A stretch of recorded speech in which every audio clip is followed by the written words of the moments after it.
Hello, our guest in the chair this week is Paul Kudray. He's visiting the college to give a lecture on Jessup. We'll find more about that later. Paul is the Director of Resilience for the North West Ambulance Service, and he leads within that service the Jessup workstream. Paul, welcome to the college. Good to have you along. Thank you. For the uninitiated, what is Jessup? Jessup is it's quite a long title. It's the Joint Emergency Services Interoperability Programme, or Jessup we'll use from now on if that's okay.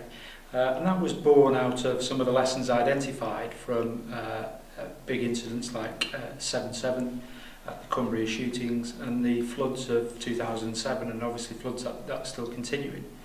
So that programme is designed really about the three blue light emergency services, police, fire and ambulance, working together more closely than they've done in the past to save lives. That's the common aim, really, is saving lives.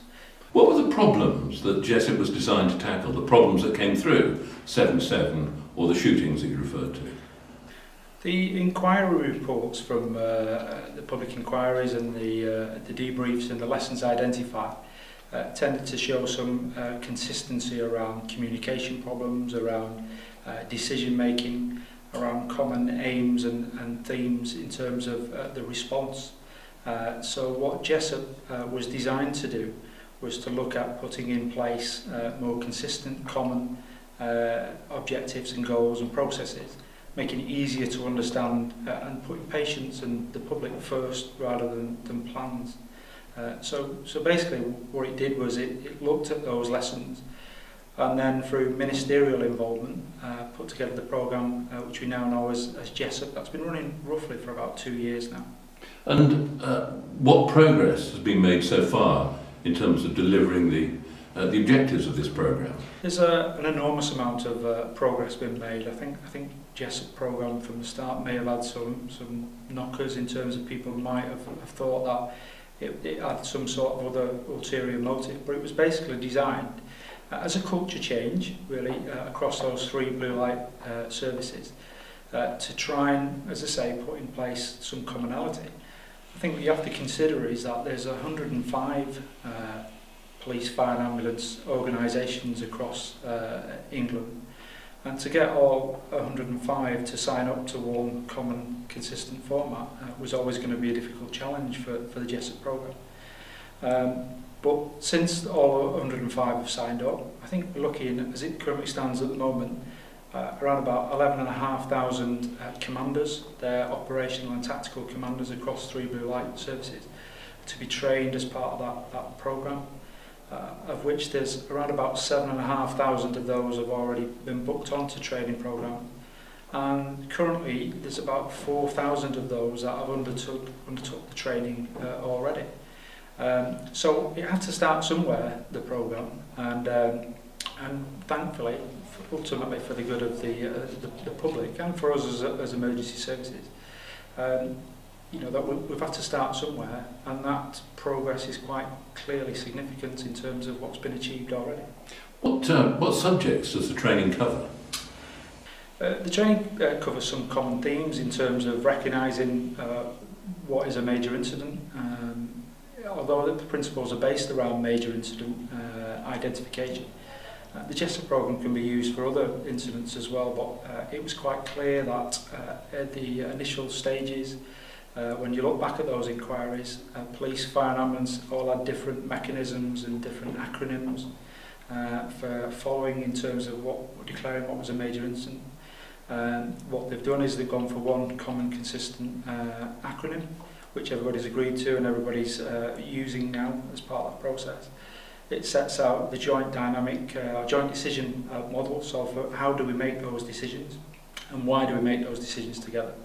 And it identifies some key areas around the key principles of what we're trying to achieve. So it's fairly simple in its format, but designed obviously to help to change that culture in terms of going forward.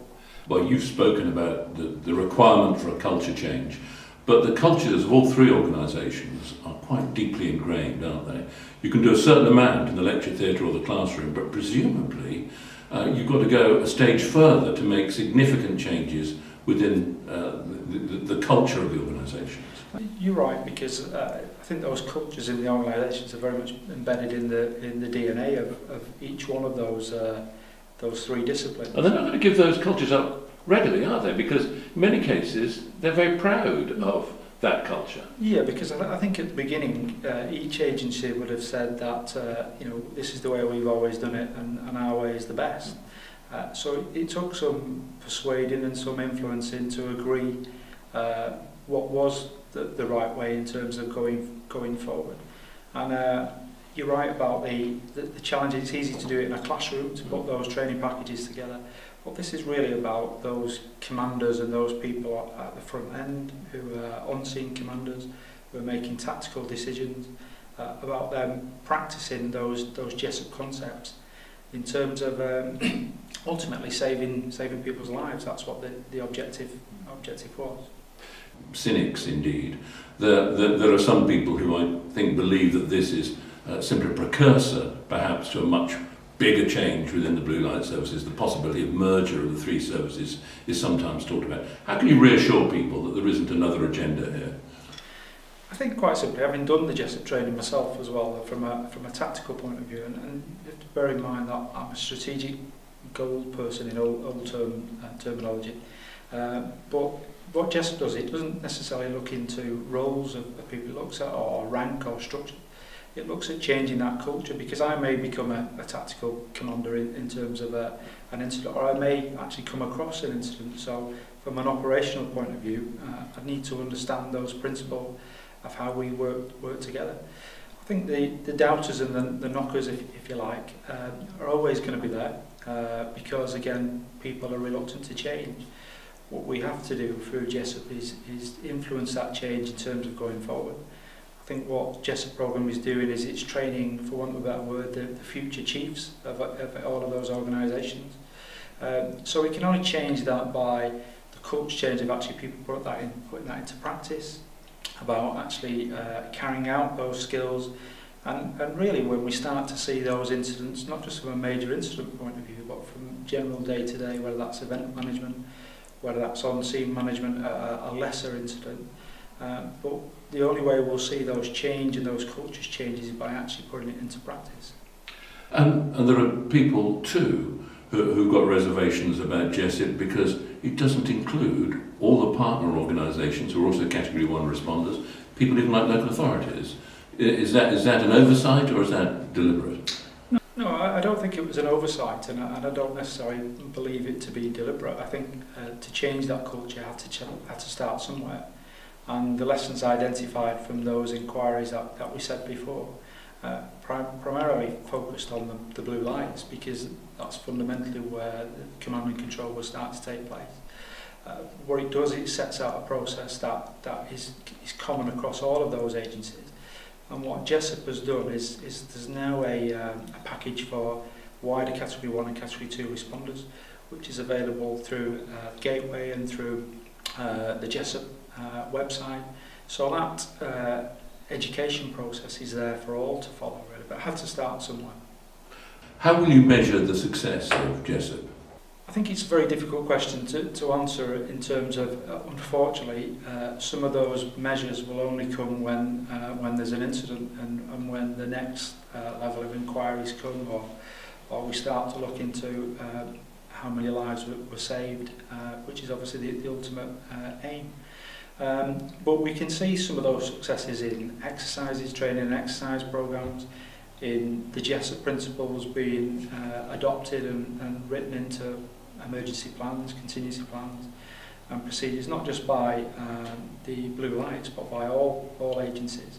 But ultimately the aim is really to save lives in terms of going forward, and making sure that those same issues that came up in the inquiries we mentioned before don't come up again. And it's fair to say that one of the agencies involved in delivering this training is the Emergency Planning College, where we're sitting now. The college has an important role to play in this process. It does very much so in making sure that we educate and we share those practices, and all the courses at the Emergency Planning College now use the adopted Jessup principles. So we're making sure that that anybody that comes through the process, whether they're blue lights or whether they're other category 1 and category 2 responders, fully understand that all those principles are common in terms of what we're trying to do. And you talked about training the future leaders of the blue light services. I guess in 5 years' time it will be viewed as success if nobody stops to think for a moment about Jessup. This is just part of the way we work. The principles have become embedded in the culture of all three organisations. Exactly, very much so. And again, I used it being embedded into the DNA of those organisations. And I think the principle of Jessup and the legacy arrangements that will take place, and that's not just from a command and control point of view out on the road, if you like, but from a control room process, so that all the control rooms for the 3 blue light emergency services use common principles around Jessup. I think also in terms of any new starters in the future, whether they're police, fire ambulance, whether they're across wider multi-agencies, will all understand those principles of Jessup, have an awareness of that Jessup programme, and some of those common processes that we use around major incident recognition, around joint decision making, and around those common aims ultimately to save lives. Which is what it's all about. It is, exactly. Paul, thank you. Thank you.